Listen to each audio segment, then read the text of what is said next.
Where'll you be going? Texas? Damn, son, where'd you find this? Go on, make it happen. And now here's Steve and Michelle.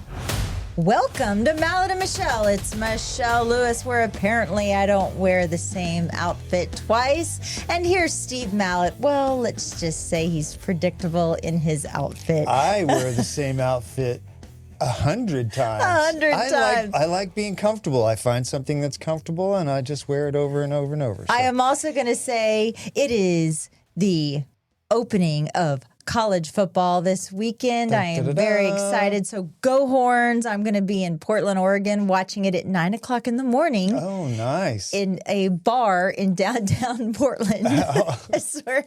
Really? You're going to do that? Yeah, we're going to go down there.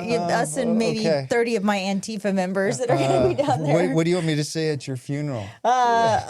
She wore orange and white. Yeah. Our guest today, Alan Rossing of Lakota Water Company, is going to come in here. Very nice gentleman. I met him a few times over the years. Owns a rainwater collection company and a rainwater collection tank company. So he's going to come in and join us. But before we have him on, we got to do our monologue and thank our wonderful sponsors. We are going to thank our wonderful sponsors, and one of them, my favorite, and I always look for it whenever I am out of town or out of state, Deep Eddy Vodka Tasting Room. Finding friends is easier when the vodka is smooth and the vibe is Fun Friday every day. Fun Friday. Fun Friday. Is there? That's a thing. I haven't. It's a thing. Yeah, Fun Friday is fun. Jovi Belterra. Where staying active is the new staying young. And they're right behind Chick-fil-A, which I would weigh 500 pounds because I would eat it all the time. It's true. Especially that sweet tea with 5 pounds of sugar in it. South Star Bank. Banking the way it used to be when handshakes and a person's word were as good as gold. And Mallett Integrity Team. You're going to like this one. Uh-oh. Am I? Yes. Because this market is too tough to hire someone in training. Why are you looking at me? Why are you staring? I'm always in training. Now, you don't want to hire somebody that just got their license right now and is trying out their trade on you. Oh, no. It's even hard for seasoned agents right now. But anyway, thank you to all those sponsors. I have a quick thing, and then I want to let you get to your first story.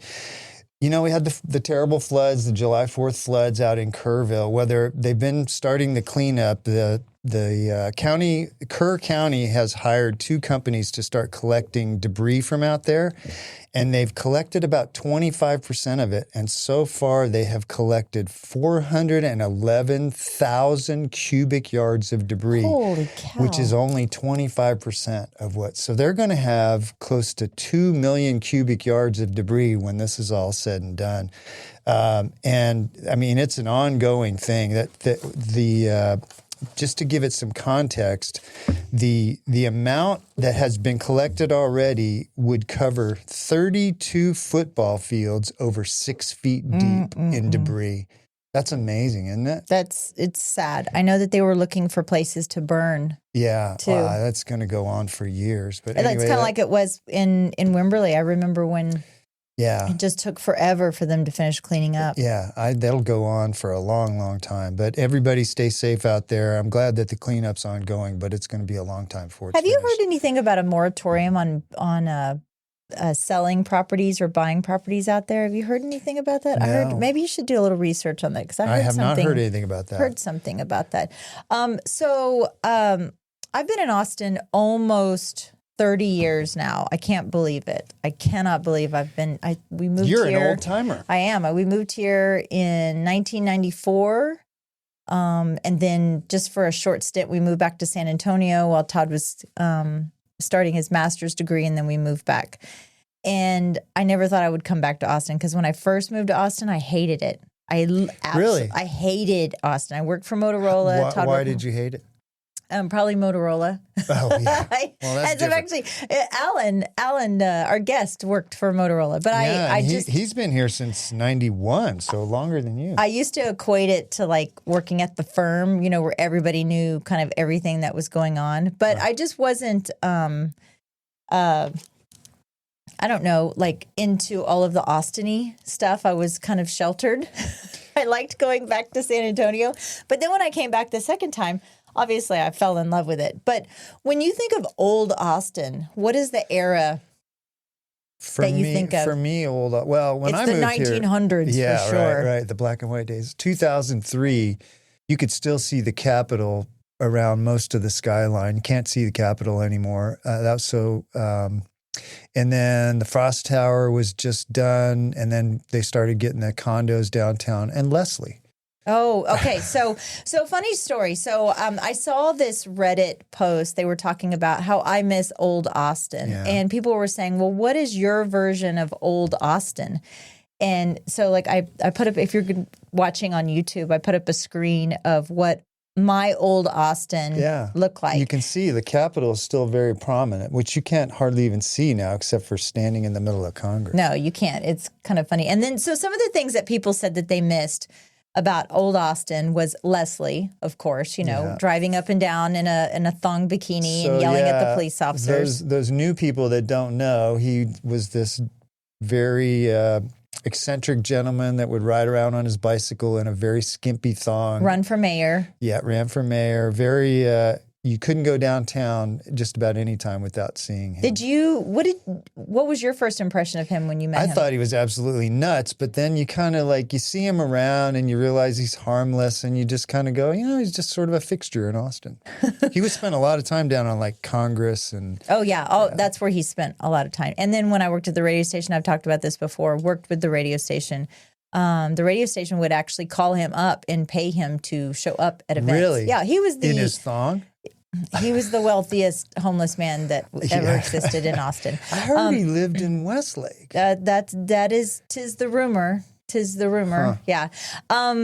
So some of the things that people mentioned was Shady Grove. Do you mention? I was not devastated. I was really shocked when Shady Grove went away. I was right down there in Barton Springs, a beautiful place. I used to go have lunch with friends there all the time, and then was it about 10 years ago? They just closed up, and the place, it's I think the building's still there, but it's all covered in graffiti. And we used to go watch some concerts there, small concerts. That was a cool place. It was pretty cool. Then we had Threadgill's, we had Hutt's Hamburgers, which was amazing. The old San Francisco Steakhouse, which is now Vince Young's Steakhouse. Some things that people would say, one of my favorite places was Romeo's. I don't know if you remember. Oh my gosh, Romeo's was so good. It was on Barton Creek, and they had this roasted garlic spread. Oh, so good. Bring it back. People said what they missed most about Old Austin was $600 rent. That was pretty funny. Yeah. Aquafest. I remember when Arboretum was a destination. You had Amy's Ice Cream. Yeah. You had the Big Cow, and then the theater. There was a theater there, and it had fake clouds and sky, and it had thunder and lightning effects. Also here, Nutty Brown. We used to come out here, even though we lived in South Austin. We used to come out here to Nutty Brown. South Park Meadows concerts, which was a lot of fun. I saw Lilith Fair. I saw a bunch of concerts out there, which is now a big shopping center. Who did you see out there? Lilith. It was a festival, Lilith Fair. Called it Les Fest. Okay.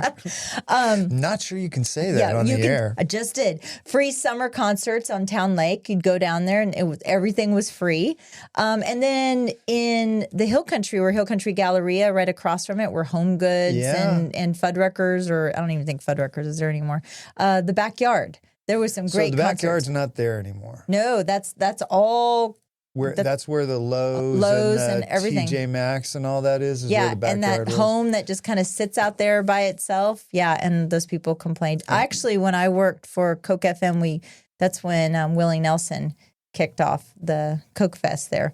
But let's see, what are some of the other things? Going from end to end of Mopac in 12 minutes. Oh, geez. Yeah, I remember doing that. You can't even go from Slaughter to 290 now in Mopac in 11 minutes. Going to Barton Creek Mall without having to wear a bulletproof vest or having being worried that your car is going to get just carjacked. wanting to go to Barton Creek Barton Mall. Creek Mall. That place is a ghost town now. It is. It's because it's got a little sketch lately. The good Chinese food buffet. Like, remember when you used to, like, when you're younger and you'd like, oh, I'm going to go have some good Chinese. And you'd eat till you got sick. But it was good, right? It was really good. And then one of the other things, it's still around, but I hear it's about to close at Highland Mall, the ice skating rink. That was they're going to much- close the ice skating I rink? hear You heard that that's. Oh. I hear it's closing. I took my kids up there a couple times for birthday parties and stuff. That's always a fun But think place. about now, like in 20 years from now, people are going to go, I miss old Austin. So their version of old Austin right now is going to be social media influencers, hipsters. And I mean, I guess it's always been hipsters, and Hollywood that has kind of moved in. One of the things that I miss was Runtex, which was a big running store here in Austin. It's now a tequila place. Yes, that's exactly right. Was a big part of the running culture. They used to put a table with water coolers with Gatorade and water on them down at Auditorium Shores and underneath Mopac. And all the runners would go. And really? And it was like a meeting place. You'd see your friends and you'd fill up your little handheld water bottle. And then the city, I think, clamped down on that because there's Huts. Oh, that was Huts, yeah. Some idiot put something, a fish or something in one of the coolers, and the city said, oh, well, it's tainted and you can't, nobody's out there doing security, typical city stuff.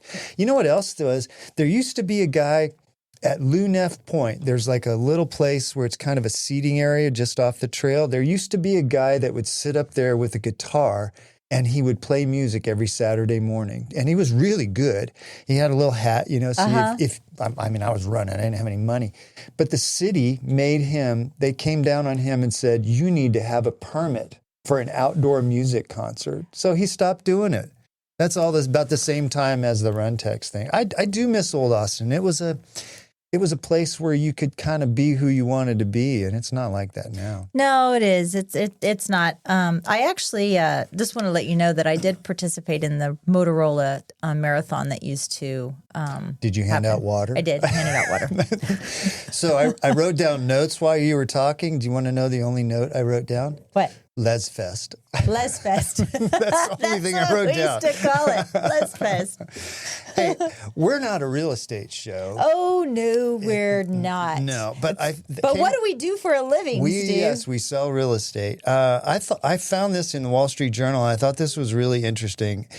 I wrote an article this last month for the Outlook, and it mentions the landmark settlement about realtor fees that happened last year. And the whole thing of that, besides the $418 million settlement that the attorneys that sued got, which I'm sure it wasn't about the money, was that buyer's agent fees needed to come down and that buyer's agents were not being honest about their fees. And so this lawsuit said if buyer's agents started being honest about their fees would go down. So last year in 2024, the average buyer agent commission was 2.38%. In 2025, 2.43%. So it's actually gone up since the settlement. Well, they're like, we'll show you. Yeah.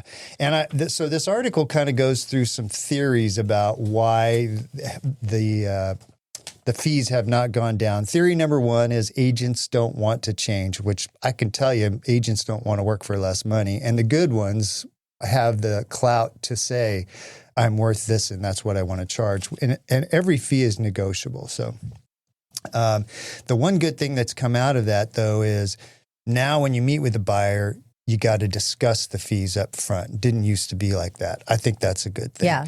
Theory number two is the housing market is in a slump. I can tell you that's not a theory. Yeah. The housing market is in a slump. That's a fact, Jack. Yeah. That's a fact. Yeah. And so it's harder for sellers when their houses are not selling to say, nah, we're not going to pay you your 3% commission or whatever you're asking for. During COVID, you might have been able to get away with that because you had 25 people making offers on houses. But if you saw what I did yesterday when I was partially staging, I think we earn every penny. We do earn every penny of what we do. Did you see my Instagram yesterday catching armadillos for? I did. I for saw clients? that. Theory number 3: buyers aren't negotiating. I think they're not negotiating because they know that if they want to get the best agent, they got to pay best agent fees. If you want to hire a cut rate attorney, you go hire a cut rate attorney. If you want to win your lawsuit, you hire a really good attorney and you pay the fee that they want. So, theory number 4: the fees aren't too high. I could tell you that's what I think it is. Theory number 5: change could show up later. That will probably happen because different markets demand different market conditions. So, like I said, if COVID comes back around, some scenario like that where houses are getting multiple offers, buyers agents commissions will probably go down, but a good agent's going to ask the buyer to make up the difference. So it's just all about negotiating the numbers. So a couple of my takeaways: hiring experts costs more than hiring amateurs. So you can always find somebody that'll do it cheaper. If you're putting a roof on your house, you can always find a guy that'll do it for cheap. You pay a little more, you get the guy that does it right. A lot of people don't know this. Agents can spend months and years working with buyers, and then they just won't do it for less. They're just not going to do it for less money. How many times have we listed a house and I said to you, I started talking to them 5 years ago about listing this house? That happens all the time. So. Or even a buyer that you've had a couple of buyers that you've shown lots of stuff. Lots of stuff. Put things under contract and taking them out of contract. So, I think eventually there'll be some agents that come along that will do it for less, but the ones that really offer the best advice and the best counsel and know how to negotiate, they're always going to be worth their money. So. I also, it does baffle me when I go through my neighborhood and I see agents. I know a lot of agents here in the Hill Country area. I know from Blanco to Wimberley and even into Austin. And you and I collectively, we know hundreds of agents.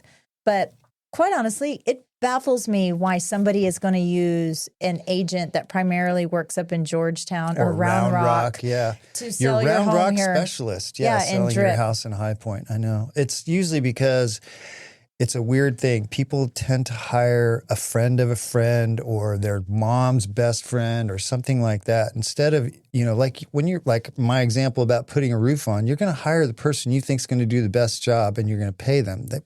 Real estate is one of those things where a lot of people don't do that. Yeah. They don't seek out the best person for the job. It's like, well, I know that person, or I met that person at Bunko.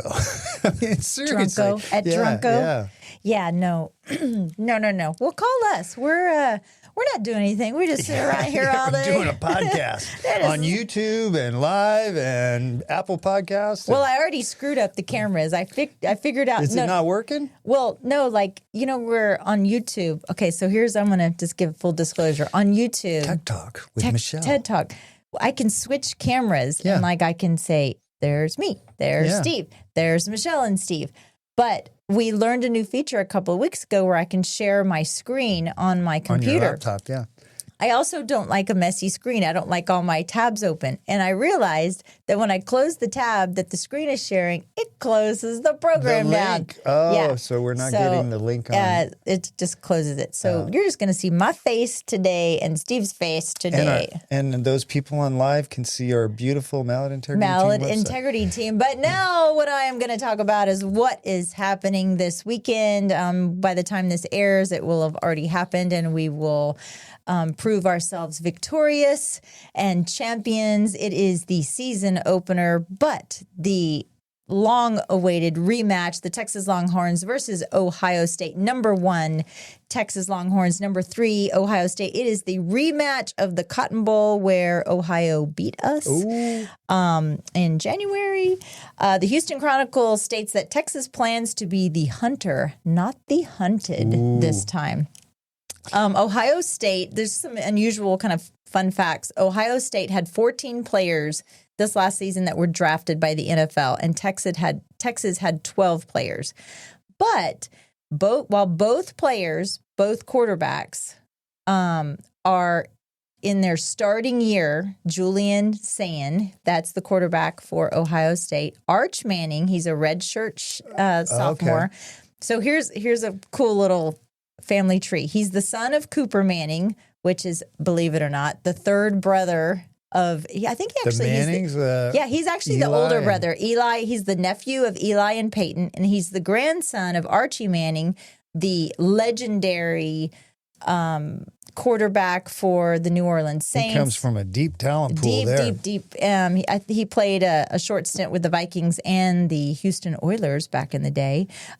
Ohio has home field advantage. Texas has been working with their players to simulate crowd noise during practices because their I stadium. wonder how they're doing that. Well, their stadium will fit over 102,000. It's a huge stadium. Oh, I it's remember crazy. that, yeah. And they have a home record of 30-3 over the past 5 seasons. But let me tell you, I know a lot of people, a lot of Longhorns have traveled up to go watch this game. I was just telling you that we're going to go to a downtown bar in Portland. So does it start at noon? 11. In Ohio? It starts at 11. You'll in hear Ohio. it says noon, but it's Ohio noon. But it's 11 o'clock our time. It's 9 o'clock Oregon time.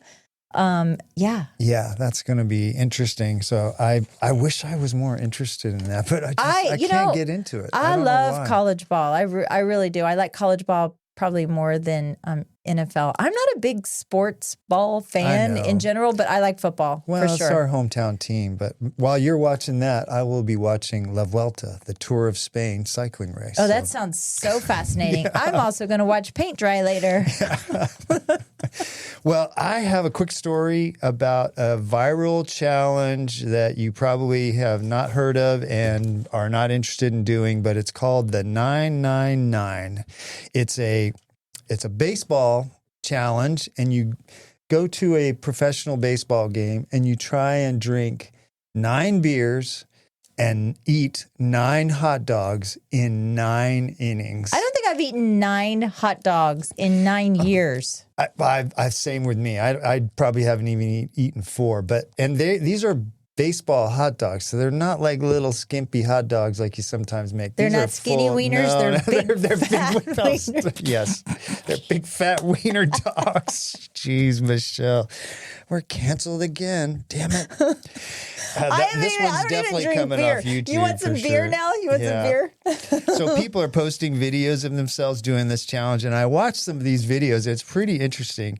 The first 1 or 2 the innings that people do, the first hot dog, the first beer, they're pretty good. But are they dipping the hot dog in the beer? Because I've seen that. Some have done that. I've seen that.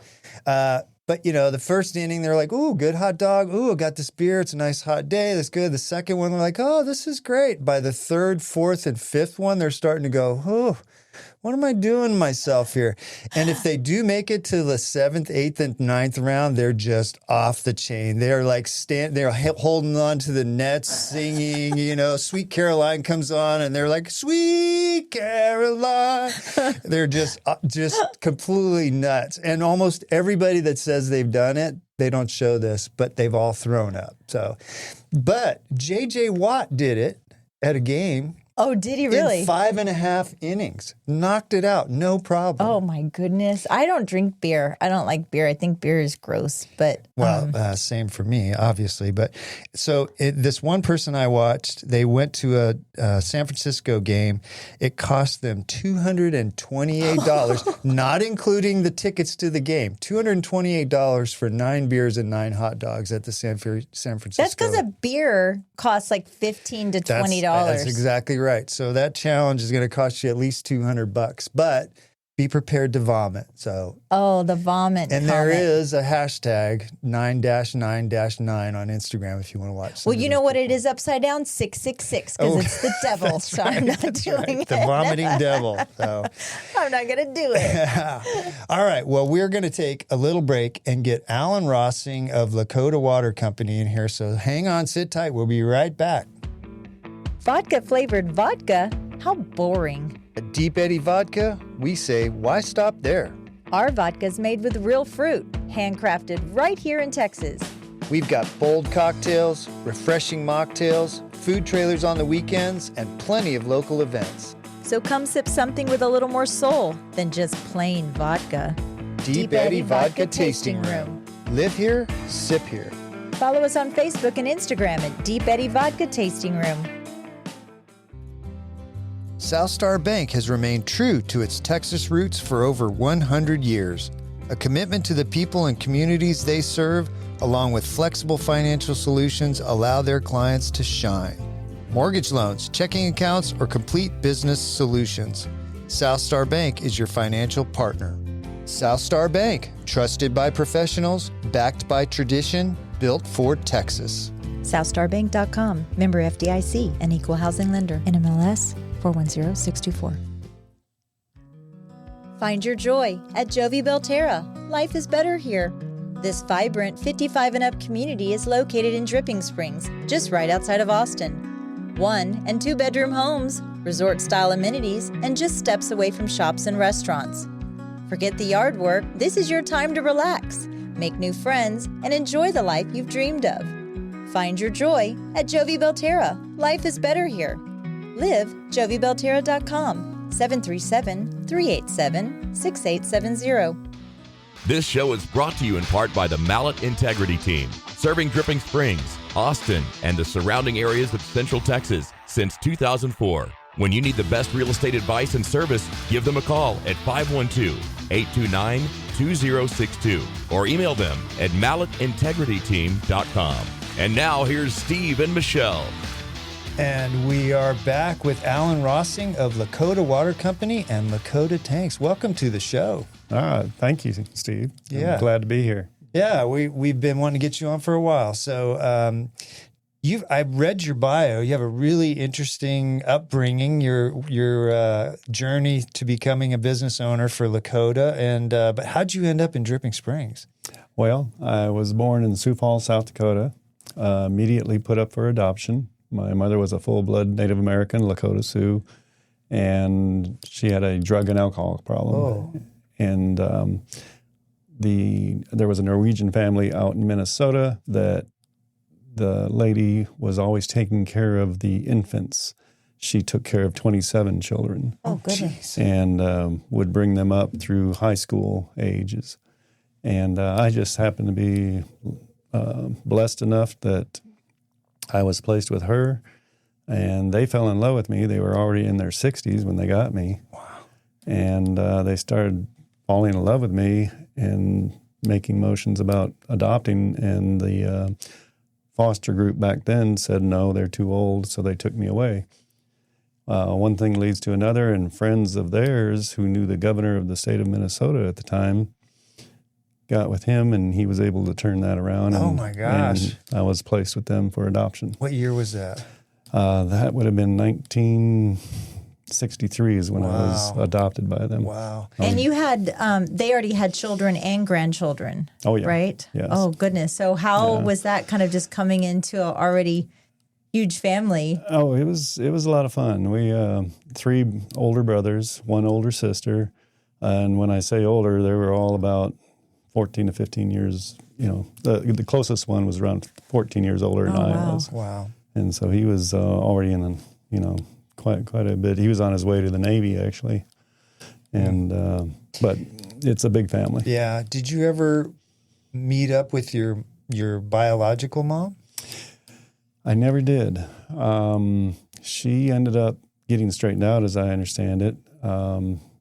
Back in 1980 is when I graduated from high school. In 1981, I got notice that she had passed away. Oh. But with that notice came the fact that I found out I had 3 other brothers, 2 older and 1 younger, and got to meet the younger one. The older one had passed away in a suicide, we believe, and then the other one's, I still haven't met him, but he's out in California, and he's distant. Oh, okay. But interesting to find out and get to meet my younger brother. He looks just like me. He's just a little bit shorter. Did he have a... Well, everybody's pretty much shorter than you, Alan. Did your younger brother have a relationship with your mom? Yes. He was in Minneapolis. He was also in a foster situation, but being bounced around. But he always kept up with her. He didn't get too far from her. And she had gotten straightened out and everything. In fact, there's a building for ladies, for women up there in Minneapolis that they take care of the drug and alcohol problems. Oh, wow. And it's in her name. So. Wow, that's amazing. So from Minnesota, how did you end up here in Texas? So the older couple that adopted me, he was Norwegian. She was a Blackfoot Indian. And so she was Native Indian as American. well. Yes. Okay. And so they, once they decided I was the last one and all the kids were out of the house and they just had me, they started traveling. And my oldest sister that I mentioned earlier moved to Houston. She married a doctor there. And she started having some problems with MS. And so my mom and dad, they wanted me to go there. And so that we traveled down to visit with them, started taking care of them. Next thing you know, they're buying land, building a home, and I was back and forth. They were snowbirds pretty much for the most part of my growing up. So that's what brought you to Texas. Yes. How'd you end up in Dripping, though? Houston's a ways from Dripping. When they, I mean, she passed away when I was 16, and I always had a passion for work. My dad, being Norwegian, was a hard worker, and I felt that. But just through hard work and a lot of effort, working through the years at a country club and rising from shoe shine boy up to food and beverage director. Well, and you had like you owned your own arcade. And when my own place. occurred, that was in high school. Oh my gosh. Yeah. So you were like Pac-Man master? It was before all those. Before? It was before Pinballs? those. Pinballs and had 4 pool tables and all that. But I'd go over there after school, open it up, people come in, and I sold drinks and sodas and things like that. The company that I made the deal with on the equipment and machines, they took half the proceeds and I got half the proceeds. And that's how it just worked. Must drive you crazy when you hear some of the younger people today saying it's impossible to make it in this country. It does, because I think, I'm living proof to me that you can do just about anything if you put your mind to it. Put your mind to it and stick with it and persevere. Yeah, that's amazing. And so back to Drip. So you and Amy, did y'all meet here? Y'all met in Texas? We did. I was brought over by Motorola. I got in the water industry.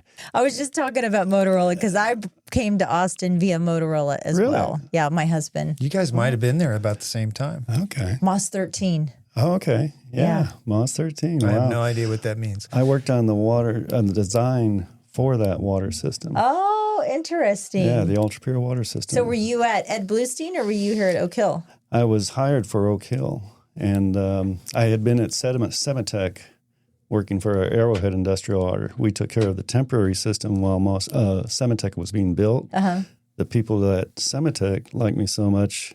When I went back to Arrowhead, and I was actually at a refinery, I get a call, and they're saying, "We're going to give you a job at Motorola to come and do this. Can you do it?" In a heartbeat. Wow. I worked at Motorola University. Do you remember where that was downtown? Yeah, I sure do. We were just talking about that the other day because it's something else now. But it was before Ed Bluestein, the area of it. Ed Bluestein everything in downtown Austin is something else now. Nothing's original. We were just talking about that before you came in. So you came here via Motorola, and this is where you met Amy? This is where I met Amy. In New Mexico, they have a class for water treatment at the NMSU, and a whole bunch of people came to Motorola from that. And so I got to meet them, and Amy, while she had nothing to do with water, she was a roommate of one of our employees there at Motorola. And so met her, and now we've been married 11,756 days. Oh, man. Which for those that are challenged at math, that's 32 years. That's a long time. I've been married 32 years too. Yeah, and you have 4 children. We have 4 children. I was married before Amy, and but I have 3 boys, and the oldest one is 39. The youngest is 35. And then the Sierra came along. And the baby, the Sierra. Sierra came along, and now she's married, and I have 10 grandchildren. Are you trying to teach your children or have you taught your children and your grandchildren about your North American trait? I'm just hacking that up. Native American heritage. What is going on there? I think I just had a stroke. Native American heritage. Yes, very much so. We have, you go into our house, it's all around our house. Our company's named after it. It's a big thing for me personally because my mother being a full blood, my father, he was only about 3/4 and the rest of him was French Canadian. Okay. And so it is a big thing for me, and I think there's things that can be done for the Native Americans to help them out. We've tried to help them out. They're really, on the reservations, they're very reluctant to get involved or let people in to help them because they've been burned so many times. Oh, I'm sure, yeah. And but there are some ways that we actually donated money to some causes there up in the Pine. It's up in North. Pine. Gosh, it'll come to you. We'll be talking. Yeah. Sorry about that. No, I think that's great that you're doing that. And have your grandkids and your kids shown a real interest in learning about that heritage? Oh yeah. Out at the Harrison Ranch Park when it was the Harrison, they used to have some events out there, and because of the Lakota heritage, my kids and I and our grandchildren would get dressed up. Oh. And we'd set up the teepee and we'd do things out there for that. And I'd give a speech about different things like the night sky and the sun, the moon, things like that. But it was a lot of fun. Yeah. Was there ever a time when you were a kid, like a teenager, where you were like, that's not who I am. I now identify as something else, because you're Norwegian father. And I mean. Yeah, there's... Maybe at one time, but in high school, I remember it was a lot different. I was teased some because of it. There were some awful names they were saying. Just things that were kind of racial. I can only imagine the prejudice too, the ignorant prejudice that you would kind of experience too. And then looking at your daughter Sierra, like you wouldn't even know that kid is half Native American, basically. But even though those people said horrible, terrible things, you obviously never let it get under your skin. It might have bothered you, but it didn't stop you. Well, look at the size of them. I know growl that, at them. And they I mean, everything you've done, I read through your bio, everything you've done like to the, 11th degree. You've gone over and above in everything you've ever done. And so I wonder were you trying maybe to prove to some of them that you were? A lot of that, but at the same time, I just had a drive in me that I wanted to succeed at everything, and worked hard. Family, the Norwegian side of that family really came out because they were hard workers, and it was always a drive from here, you're going to get to there. Right. What'd your dad do? He owned a concrete company when he was younger. And he made concrete blocks. Then he started building concrete homes. He designed a lot of things that he probably should have patented because you see it everywhere now. Oh, wow. And he was 75 when I graduated from high school. I mean, he was quite old, but born in 1904 and just a tough, hard-working, hands as big as you can imagine. One of those guys. He went through some tough years with the depression. I think it's sometimes better that you have older parents because you're not growing up with your kid. They've already kind of gone through their trouble. Yeah, and that's so true. You got the best part of them, maybe. Yeah. That's what my older brothers say. They say, you weren't treated like us at all. This was not the man that raised me. This was not. I used to say that about my dad when he was around my kids. I was like, this is just an old man trying to get into heaven. This is not the man that I knew. Funny. So you got into the corporate world, but at some point you decided to leave that behind and start your own company, Lakota. So what was that all about? What drove you to do that? Yeah, that jump. So at Motorola, yes, they had a lot of talk about recycle, reclaim, and reuse of water. And I already had a passion for water. I've done everything from nuclear grade to dialysis to, you name it. I've dealt with every kind of water there is, and I've installed these systems, been certified in a lot of it. So because of that recycle and reuse and reclaim, when I heard about rainwater, I was contacted to help out with Hays County Fire Department in Henley. Okay. And I agreed to do it. And I was like, this is wonderful. This is a great way to give back. And I never really thought about rainwater. When you analyze it, it's just so pure. Yeah. It's very pure compared to what's coming out of the ground, what's even in the city of Austin. It's a magnitude of difference from well water being around 1,500 parts per million to 15 parts per million of rainwater. Are you talking about the hardness of the water? Anything in there, a total dissolved solid content. Yeah. It's just incredibly pure, so it's easy to treat. So you've got pure water, basically, really close to pure water. It's not like ultra pure water, but it's so pure that it's easy to treat and it's very clean. If anything, you might have to add something to it just so it won't be too pure and eat up your pipes or something like that. Oh, is that That's right? kind of like me. I'm too pure. Yes, yeah, There we go. of course. Alan and I both rolled our eyes at that, Michelle. I'm just too pure. What are your feelings on cloud seeding, and how do you think that affects the water quality of rainwater? I don't necessarily agree with the cloud seeding. It is a thing that's happening. There's other things going on as well in the clouds and in the sky. And That they're polluting our skies and in turn polluting our rainwater? You can see it at times. Really? Yeah, you can. I see it. When I say I can see it in the water analysis. Everything, really? Yeah. If I have any troubleshooting I do, I go straight to a water analysis because usually you can identify what's through in a water analysis. You can tell what the contaminants are, and you can get down to what the cause is. Molecular level. Mm-hmm. Yeah. So you know the chemicals that they're using for this cloud seeding, and Or you you'll be see able it to in the tell. water. Yeah, Yeah. you'll be able to tell that there's something there that's not supposed to be there, and That's interesting. Yeah. Isn't one of the big challenges with rainwater, it's so pure when it comes out of the sky, but by the time it hits your roof and goes off the roof and goes through your gutters and goes in a tank, keeping it pure is tough, right?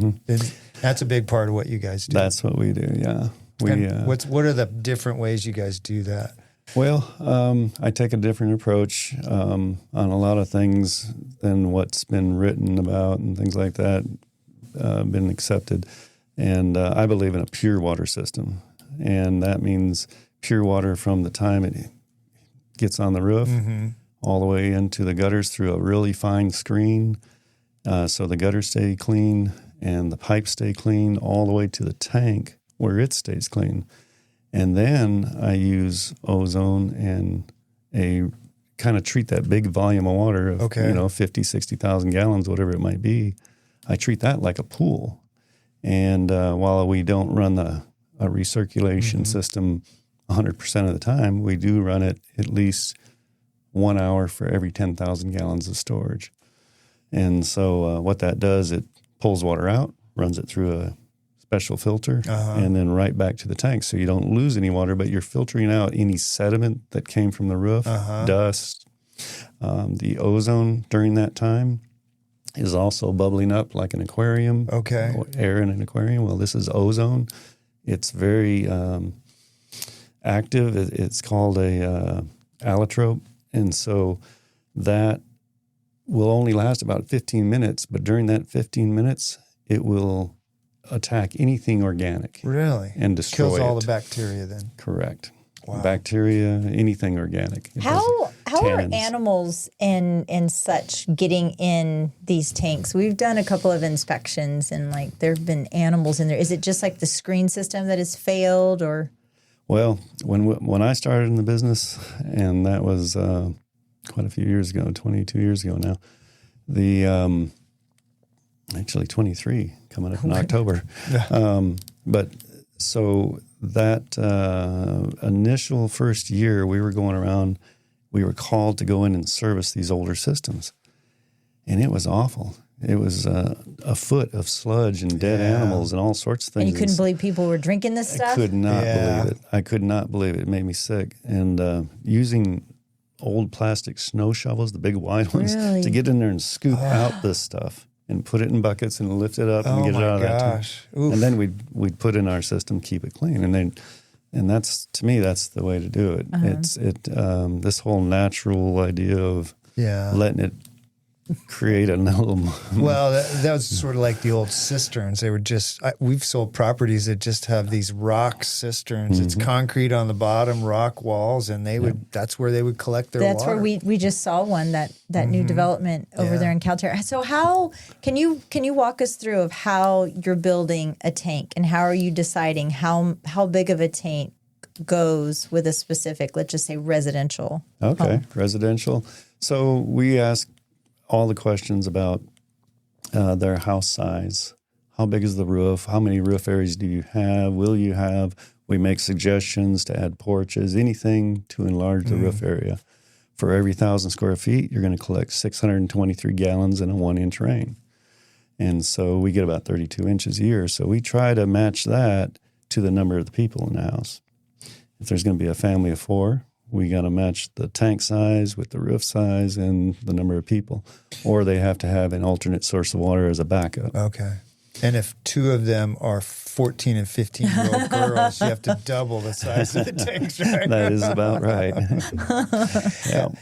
Why do you think more people don't use rainwater collection when they build homes? We see it probably in 1 out of 20 homes. It's a lot less. If I was going to build a home, I would definitely have a new home. I'd have rainwater collection, but it doesn't seem like it's being adopted that quickly. Why do you think?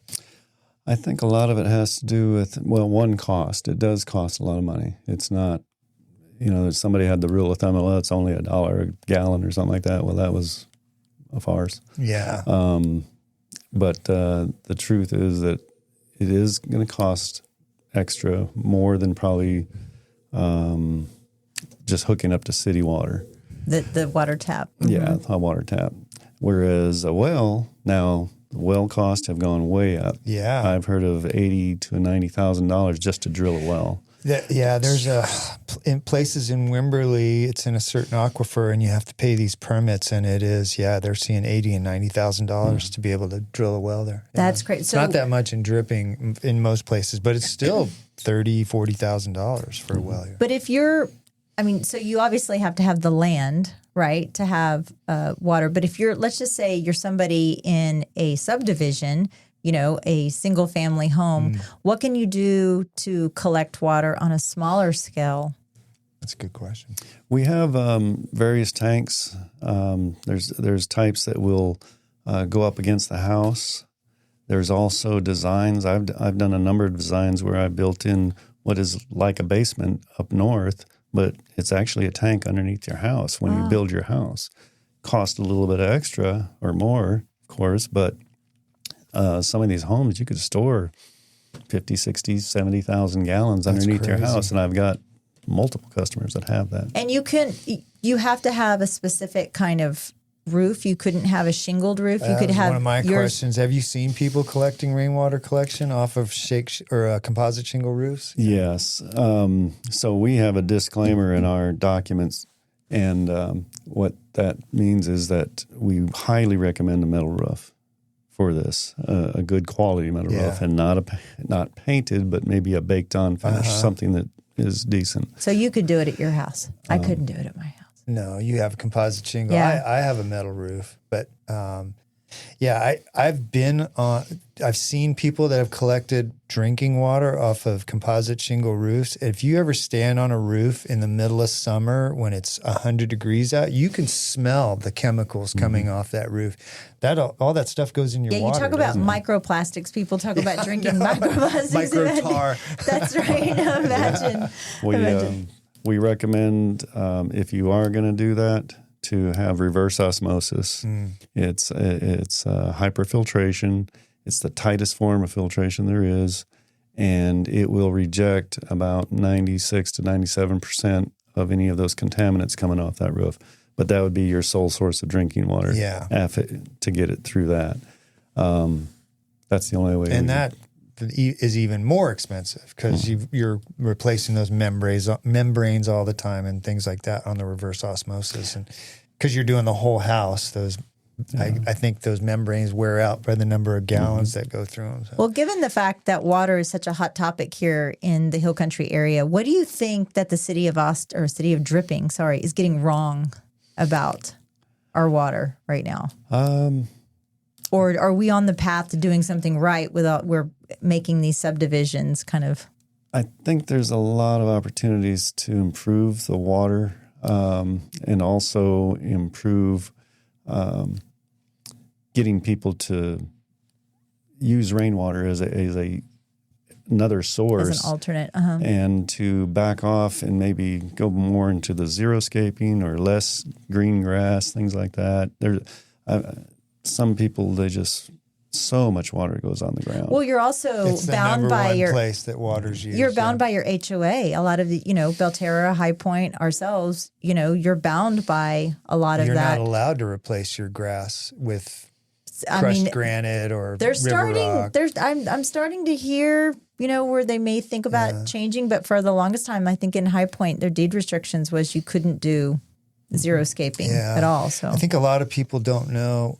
And I don't think it's changed. In the city of Dripping, the DS Water Corp is part well water and part surface water from the lake. Is it really? Mm-hmm. It is very hard. I washed my car once with the city water that I'm on, and it leaves these almost white spots you can't even get off your kind of car. like when my car got hit by the septic? Yes. There's another long story there, Alan. But it's very, very hard. Yeah. And that's part surface water, part lake water. So I've known about the blending going on for years, and we never touched that water. Amy, my wife, had Lone Star Gifts. Oh, yeah. And so I was always checking that water, and it was like, this just doesn't add up because it's supposed to be city water, but it's... Do you have the capacity to check the water quality yourself, or do you have to send it off someplace to a lab? So we check it in-house. We have a little lab, and we pull all our water samples, and we do all our testing on basic items. If we see anything out of the norm, I send it off overnight and get results that way to a specified lab, and they turn around and let us know what is actually the root chemical. Okay. Is that problem? Somebody calls you and says, "Hey, Alan, we're having a little bit of a problem. The water in our rainwater collection smells funny or tastes funny or whatever." You go over, you do this water analysis. That's the first thing you probably do to figure out the course of action. Right? Exactly. The very first thing. Do water tanks, we talked about earlier about the sediment and the animals and things like that, but just in general, do water tanks that you build, do they have a shelf life? A shelf life. Fiberglass tanks, which have been around forever, and then since, just they came from the industrial oil field, but they've been adapted into all those companies now make them for rainwater also. And I do Barkle hardness testing on the insides of those fiberglass tanks. The rainwater tanks are like brand new on the inside.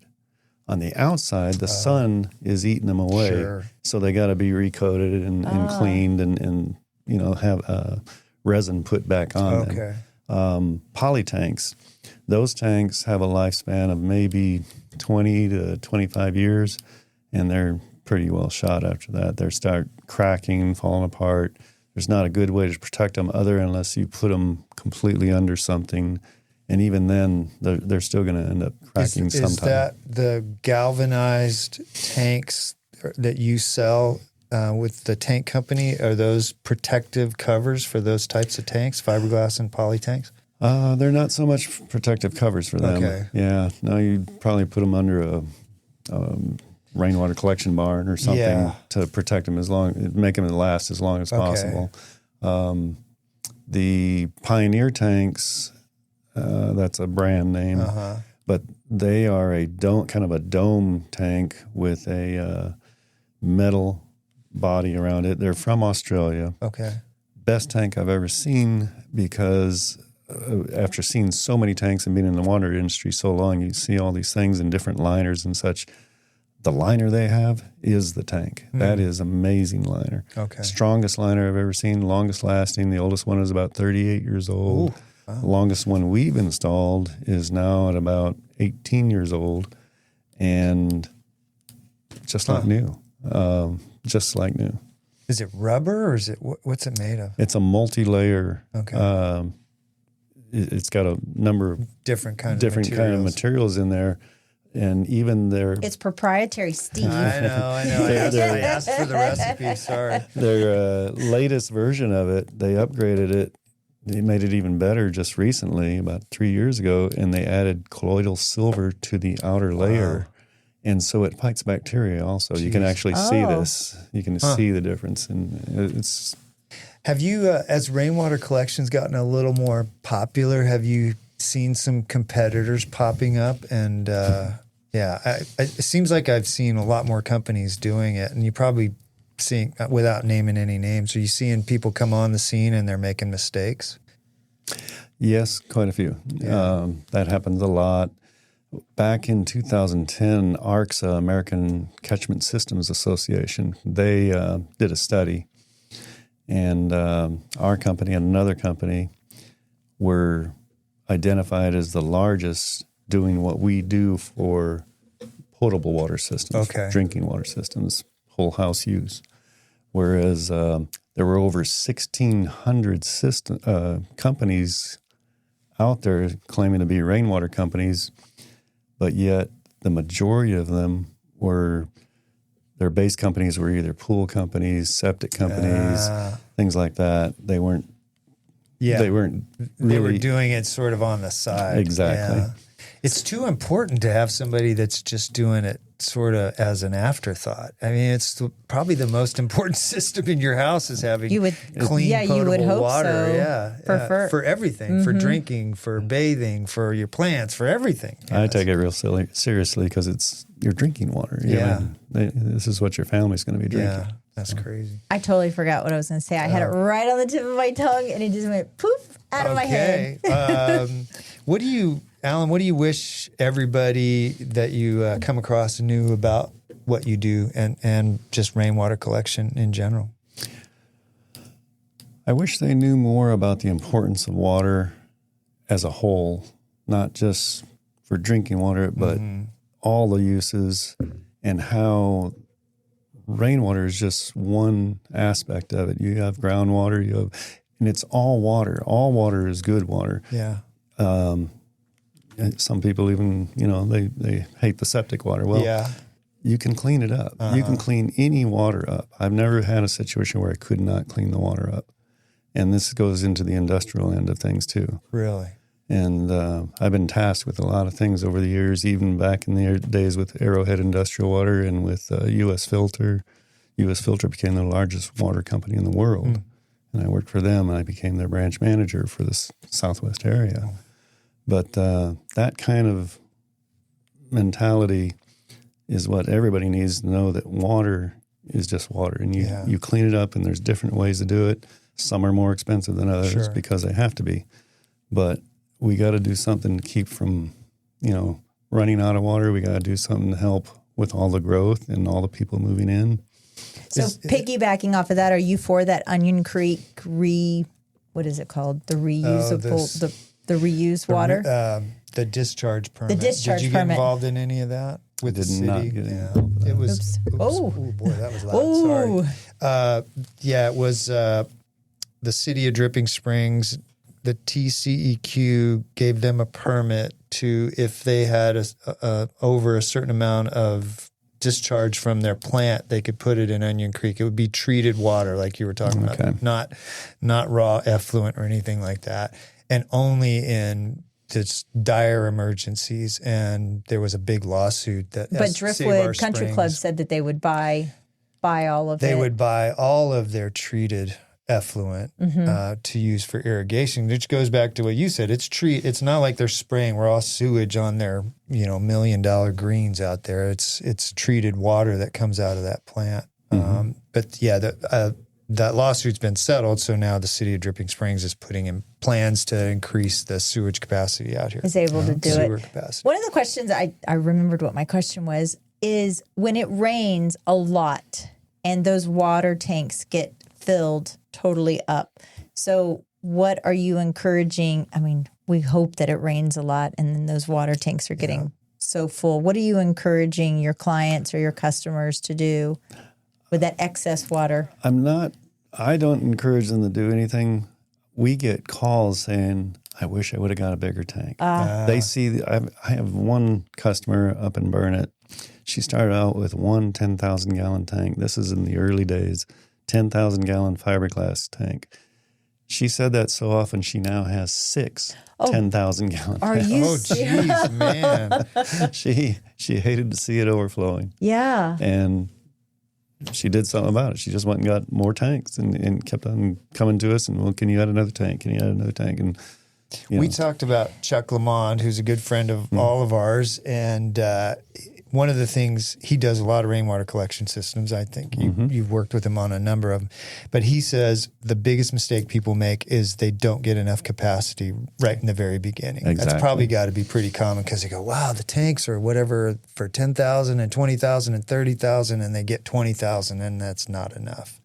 Because all the rest of that water, like if we have an episode like we had July 4th and you get 10 inches of rain, you're collecting a couple inches of that and your tanks are full and the rest of But it it's also just has flowing. such a big footprint too in your property, right next to your property too. So there's the aesthetic aspect of it. But I mean, when it comes down to, drinking and I'm sure we've had times here in the 23 years you've been in business where those tanks have gone dry. Oh yeah. Yeah. We usually provide an automated backup system. There's been a number of customers that have no backup system, and fortunately, we have the bulk water haulers that can bring in some potable water to get them by until the next rain, if something were to happen like that. So the backup for some people would be a connection to city water or a connection to a well. Correct. Yeah, okay. Yep. And then we treat the well water to match the rainwater. Okay. And that was another odd thing about people not knowing what they don't know. You can actually put that water in there as long as you treat it first. Okay. It's not, I would never put just straight raw well water into a tank of rainwater.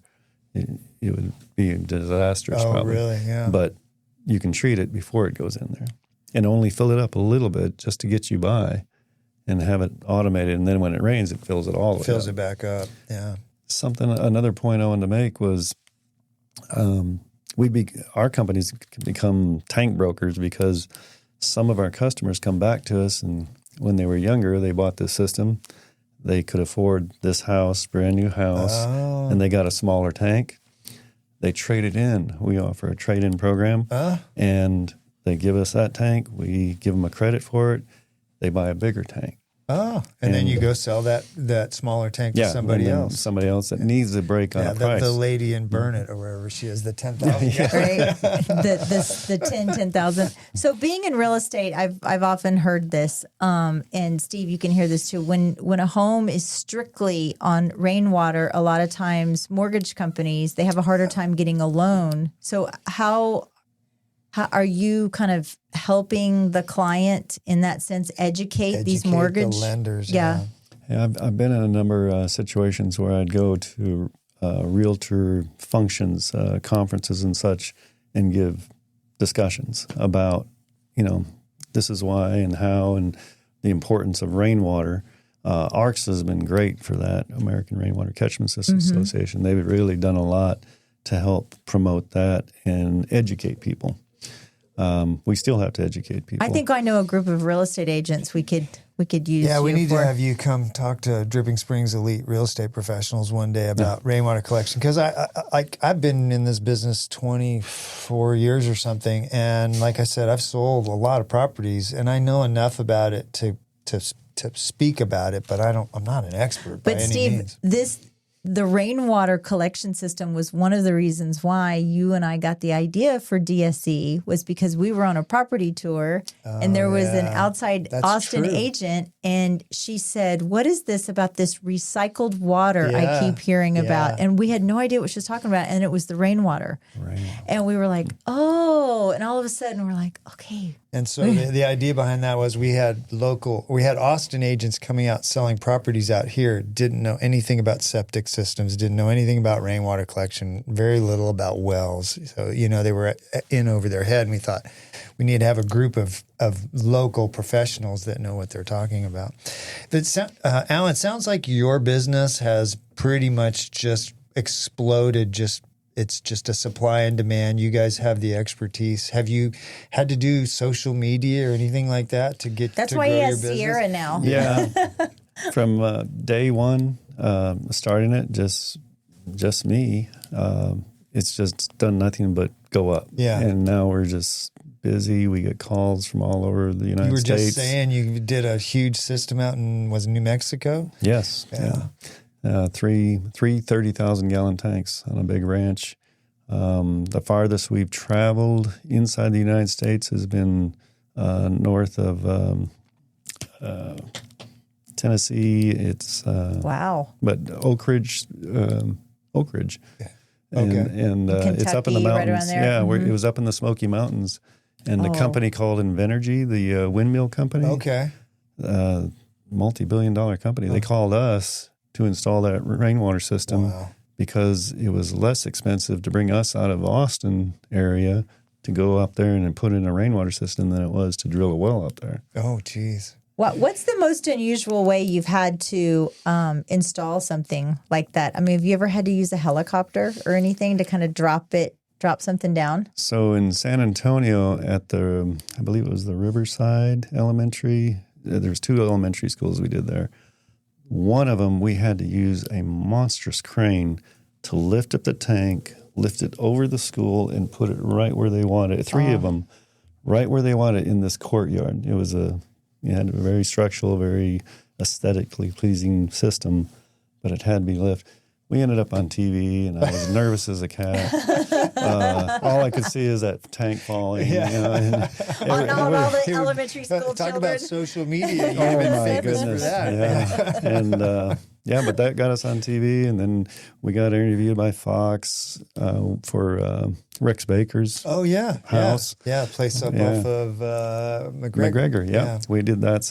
We did all their systems actually, but it was pretty neat. So you have way more people that want you to build systems for them than you probably have capacity for. Are you having to be kind of selective on the jobs you take on, or have you hired enough people to keep the capacity? We have a pretty good capacity, but Yeah. at the same time, we're very selective. Yeah.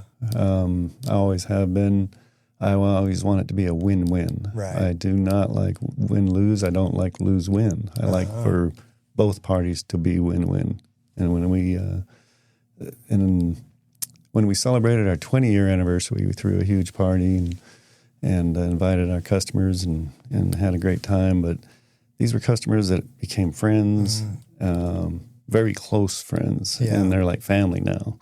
And they, a lot of them say the same thing about us. You're the Rainmaker. Yeah. Do you ever? This is one of my pet peeves, but do you ever get somebody that calls you up and in the first 30 seconds they're saying, "Well, I've talked to 7 other companies and I want to see if you'll beat the best price I've got." Doesn't that drive you crazy? It used to. Yeah. It doesn't anymore. What do you say when somebody does something? I like just, if you're looking for a cheap system, then Yeah. you might want to go with them. If you want a quality system, that? Yeah. You can Go go to with Tractor. us. You can go to Tractor Yeah. Supply if you want something cheap. but then we won't be the You least won't be expensive. the cheapest. You'll Yeah. be the best for a good price, but you won't be the cheapest. I get it. We have a couple short-term rentals, and sometimes somebody will say, "Hey, I noticed it's $1,600 to stay in your place for 5 nights. Will you take $1,000?" It just drives me crazy, and they never book, and they spend all this time going back and forth, and then they book some junky place down the road for $100 a night. But it just cracks me up. People don't understand quality sometimes. We've had a customer actually call us after we put in their system here in Wimberley. Well, then they were retiring and they're moving to Belize. Oh, They called us up and had us do a system, a 30,000-gallon system in Belize. Really? Where it rains 120 inches. my Amy's like, gosh. that did not suck. It was like, I'll go with you on that job. So my sons and I went down. We put it in 1 week. We shipped it in a 40-foot container. The tank, the pumps had dual everything. Wow. 100% redundancy on everything except the tank.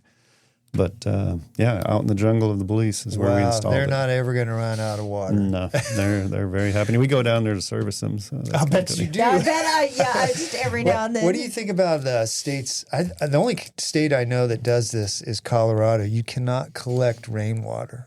Are there other states They that charge you know you, of? don't they? I don't think It's you're like- even allowed to do it. So it is against the law for anything, or let me start over.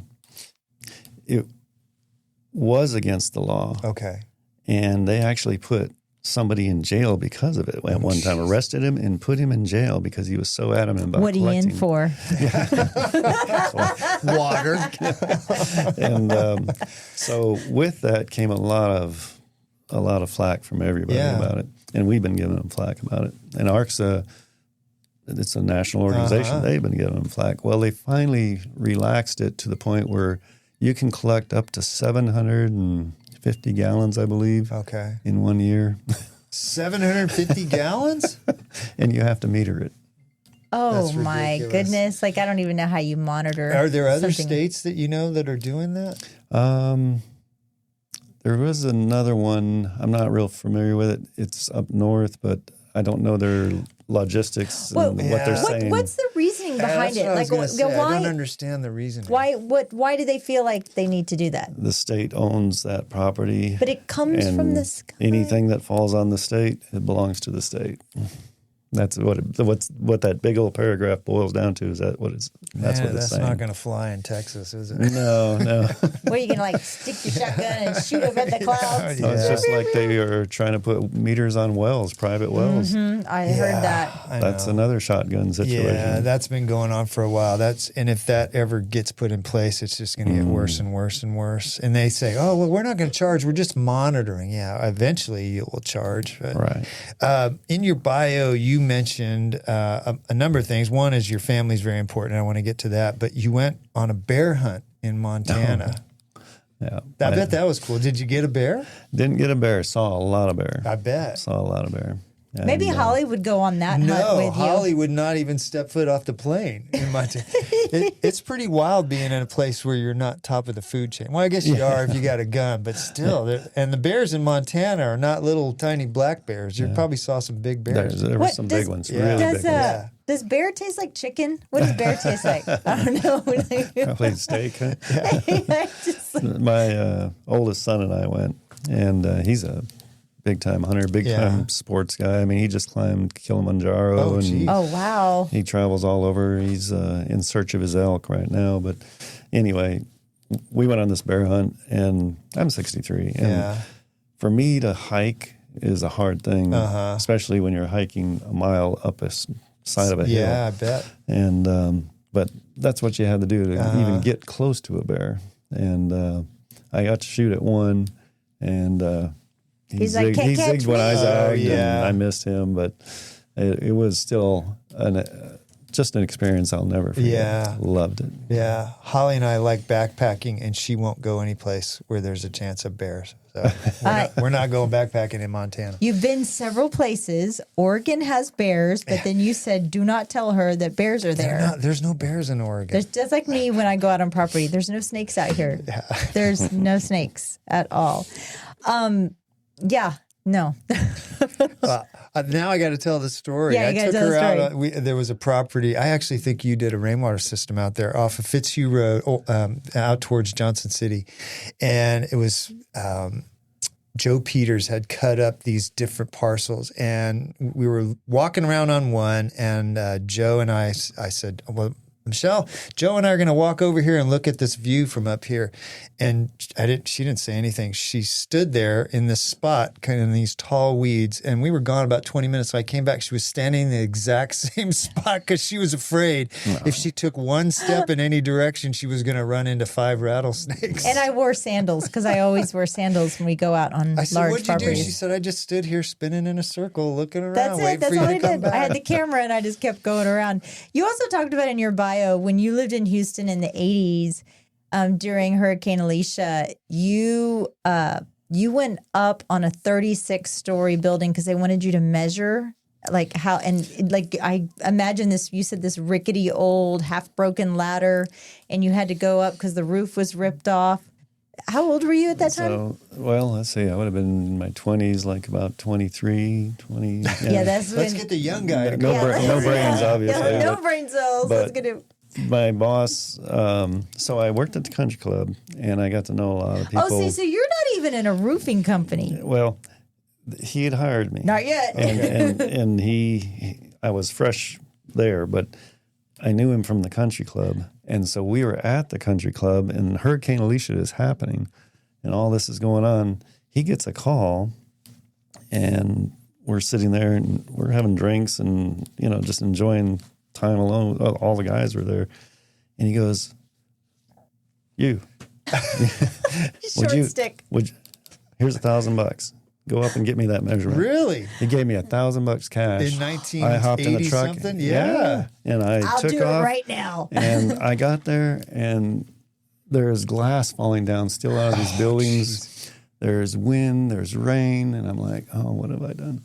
And I pull up, and it's the Holiday Inn. It's the Holiday Inn in downtown at Calhoun in Maine. This is years ago. It's not even there anymore, but it was 36 stories up, and he said the penthouse roof. Well, I didn't know what the penthouse roof was, but I meet this guy there, and he takes me in, and there's water coming out the front doors. I mean, something was wrong really bad here. It's all dark. There's only emergency lighting on, and all this stuff is going on everywhere. We have to walk up 36 stories to get there. When we get up to the roof, he turns around to me and says, okay, I'm out of here. The ladder's over there behind that building, and you're up there. Well, I get up there, and I get the ladder, and the ladder's got a broken leg on it, and I have to flip it over, so I'm going up the ladder backwards. And I get up to the top, and I look in, and it's the elevator shaft. They called that big thing on top up there, that's the penthouse. Oh, jeez. And so I was expecting something bigger. Well, it wasn't that big, but I had to get this measurement, and I couldn't get it from the sides or anything. So I just got up on there, leaned over the ladder. Oh, that was the other thing. The ladder was about that short. Oh, like a foot too Didn't even make it to the top. And I lean over, and I get on the beam, and I just start pulling myself along. And I went across the beam, hooked on my tape measure, came back, got that one. And then I went out again to the middle and went and got that other measurement. And you can feel the building's still moving. Everything's moving. Those things are designed to move, and it was moving. It was moving a good foot. Did he give you the $1,000 before? Before. Because I would have been like, I think the first one, I'd be like, okay, that's not $500. The other one, it's about 10:30 at night when I did this. Oh my goodness, Alan. And there is just, like you said, everything's falling down. It's pouring down rain. And when I get back down there, I go find the nearest payphone because there's no cell phones. That's right, yeah. And call him, and he's still at the country club drinking. And anyway, you're like, dude, I just peed myself up there. I give him the measurements, and he turns around, and that next morning, the crew had already built the piece of material and everything. They took a helicopter and set it right down on top of it. You're kidding. And they had people there to attach it and stop the rain from going in there. Well, yeah, it was destroying the building. Yeah, I guess you had to do. Wow. He was an industrial roofer. I used to pick up checks for him at different places. Good thing your measurements were good. Oh, yeah. Yeah, because I would have totally fudged it. That looks like about 9 feet and 6 inches. Yeah. Call your boss on the payphone. It's about this far. That's what I've told Steve. That's how I measure sometimes. I'm like, okay, my TV's like this, and I'll go around. For staging and stuff, that usually works. Wow, yeah, not up on a roof. I'm not getting up on a roof. I think it was a benefit to me because of that, I'm not afraid of heights now. I just got off of a 8-ring story. It's a big commercial tank, fire water tank, for, fire collection tank. Anyway, that tank, 8 rings high, 33 feet tall, doesn't bother me a bit. Really? I can walk around up there, and Nope. Some of my guys, they get worried just on the 7-foot ones. Yeah. And nothing I'm like not that. really afraid of heights, but I'd be a little bit sketchy being 36 stories up in a hurricane for sure. Yeah, no. I have some, do you have another question? I have some rapid fire. go ahead. Alrighty then. Okay, so here's some of my rapid fire. You ready? Okay, let me get this. All right. Okay. What is one thing most people get wrong about having Native American heritage? Well, for me, it's a lot of times just trying to connect with my Native American heritage. They're comparing me to other tribes, because they're all different. They're just like the Chinese and the, the Japanese and the Americans and the Canadians. But it is kind of neat to learn about their heritage, whether it be Native American or not. And in fact, one of my events in my life was the honor to meet the granddaughter of Sacagawea. Oh, okay. From the Lewis and Clark expedition, and got to introduce her. Her name is Nancy Adams, and she lived here in Wimberley. Oh, that's cool. And since then, I think she's moved on. Yeah. Do you remember what tribe Sacagawea was in? It's a Shoshone, a Lemhi Shoshone or Hidatsa woman. Interesting. Do you think that most people think that they have Native American heritage and they really don't? Because I've heard that, like, if you do the ancestry or like the DNA testing, they'll say, oh, I thought I had it, but I didn't have it. But a lot of times Native Americans don't participate in those DNA studies. So that's how they're getting that data. Right. There's many times I think there's some confusion. The one thing about it is Alaskan natives will probably show up as a Native American. Oh. And just because a lot of us came over from the Bering Strait, and it goes all the way back to that. And but something I was going to mention about her, when she had me come on her property for this rainwater system, her whole property was Native American. She had done everything. Oh, really? She even had a monstrous teepee. Huh. You go inside her house, she had a drum, a tribal drum from many, many years ago that was her coffee table, so to speak. Really? It was just monstrous. It's cool that she was preserving. Is she still living? I don't know. I'm not sure anymore. We need to see if we can find her. That would be cool to get her on the show. Do you use a water stick, Alan, when you go out there? You use like one of those little... I wish. Do you really? Yeah, and I can find water and electrical. Oh. Really? Yes, I do. See, I was just being a smart ass. I think that's cool. There's a social media video for you. Yeah. I would love to see that. Yeah, it works. It's amazing because we used to call, we still do call 1-800 for call before you dig type thing. But I actually find more doing this than I can with what they've got. That's crazy. That's pretty cool. Yeah, please send us a video. Yeah, that's pretty cool. Okay, so you talked about how you love to fish too. Oh, yeah. Where's your favorite fishing spot? Where do you love to go mostly? Port Mansfield. Oh, yeah. It's way south, but it's worth the trip because it's a fishing community and it's not so, commercialized. Yeah. And I have a bay boat that one of my buddies sold me, and it's a great boat. And I've caught a lot of fish. Oh, that's great. Todd loves to go out on the boat. He loves better when he catches fish, but I haven't seen that lately. What's more nerve-wracking, starting a business, climbing a broken ladder on a 36-story building, or walking Sierra down the aisle? Oh, oof, without a doubt, walking Sierra down the aisle.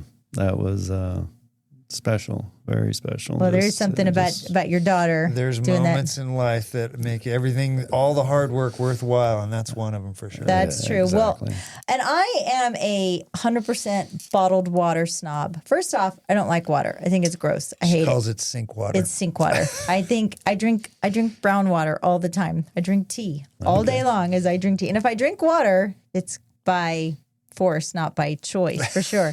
But if you have an option when you're going to 7-Eleven or Valero and you're picking up a bottled water, do you have a brand preference that you like to go to? Mine's Fiji. Well, that's a good brand. Okay, see? The number one water that I drink is Ozarka, and I can tell you why. because I actually had something to do with it. Oh. Back in the early days of Arrowhead, I was tasked with taking care of a bacterial problem there. And I suggested ozone, and they actually did use it. They use it in every plant they have now. Really? Yeah. Okay, so there you go, Steve. Yeah. Ozark it's water. all still in plastic bottles, though. Well, Microplastics. I don't know. I would like to bacteria test your Yeti or your water bottle that you have. You're probably right. That Yeti's probably disgusting. Just the I'm going to send you a sample later, Alan. And I have my last question is: one day your grandchildren will be telling your story. What do you hope that they will say about you?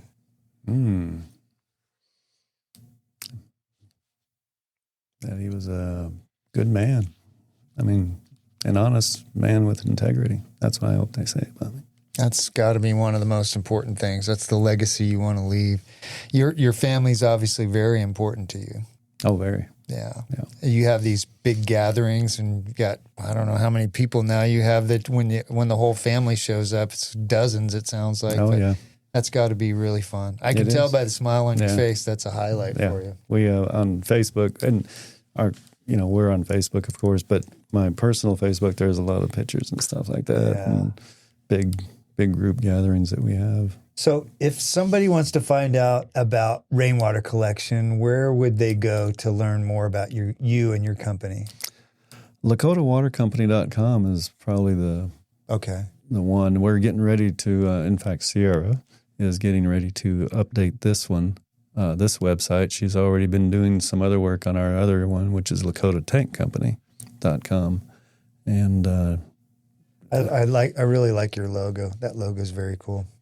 Thank you. Yeah, it's really nice. Thank you so much. You have a lot of information on your website. I went on there and I was reading a couple of things. You have some really cool graphics also. But it's been an honor. You are definitely somebody in Dripping Springs that a lot of newer people don't know of, and that the old timers definitely rely on. So we are very thrilled that you came into our studio and spent your afternoon with us. I enjoyed this time with you. I've met you a number of times over the years, but we never really connected on this level. I've really enjoyed it. I've learned a lot from you today. Yeah, well, thank you. And we'll call you up because maybe we'll have you teach a class to some real estate agents. I'd be happy to. Well, thank you, Alan. We appreciate you today. All right, thank you. Find your joy at Jovi Belterra. Life is better here. This thoughtfully designed 55-plus community is paired with resort-style amenities and social activities. They offer 1- and 2-bedroom homes located in Dripping Springs, the gateway to the Hill Country. Make friends, make memories, make time for you at Jovi Belterra. Live JoviBelterra.com, 737-387-6870. From rodeo clowns, teachers or doctors, and everyone in between, Texans have one thing in common: hard work deserves smart banking. At Southstar Bank, whether you're buying your first home, building a dream ranch, or just managing daily finances, our 16 branches across Central Texas are here for you. Southstar Bank, trusted by professionals, backed by tradition, and built for Texas. SouthstarBank.com, member FDIC, an equal housing lender, NMLS 410624. Your weekend doesn't really start till you're with Deep Eddy Vodka. The tasting room in Dripping Springs, where the Hill Country gathers. Sip real fruit vodka, handcrafted cocktails, or a mocktail if you're keeping it light. Food trailers on the weekends, a family-friendly vibe, and you've got your new favorite hangout. Deep Eddy Vodka Tasting Room. Sip local, sip real in Dripping Springs. Follow Deep Eddy Vodka Tasting Room on Facebook and Instagram for what's pouring and what's happening.